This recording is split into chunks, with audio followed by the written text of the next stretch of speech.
तुकाराम नामरे जड़े सन्थ महात्मा थिले। से भगवानकर बहुत बड़ भक्त थिले। से समस्तंकु भल पाउथिले, समस्तंकु सेवा आदर करुथिले।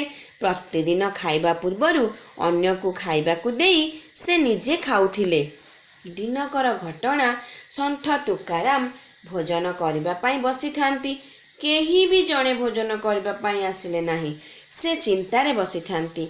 एही समय रे कुकुरटीए आसी पहुँचिला। ताकू देखी तुकाराम अत्यंत खुशी होई गले।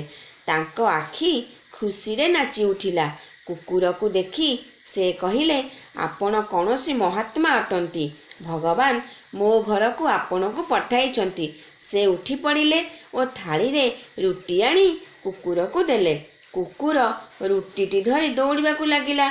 एहा देखी तुकाराम बड़ पाटी रे डाक छाड़िले आउ कहिले, हे भगवान, ए आपण कौन करूछंती? से रुटी सुखिला, सेथिरे घिओ लागी नाही।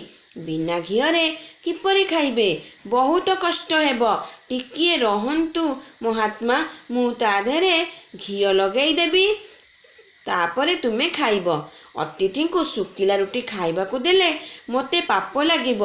घिओर गिना नहीं से कुकुर पछरे दौड़िले।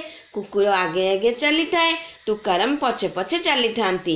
शेषरे तुकाराम कुकुर पाखरे पहुँचिले। शीघ्र ता पाटीरू सुखिला रुटी नहीं घिओ लगाई देले एवं कहिले, एबे खांतु, आपणଙ୍କୁ भल लागिब। घिओ लगा रुटी कुकुरटी शीघ्र शीघ्र खाईदेला। तुकाराम आनंद मनरे कुकुर को चाही थांती।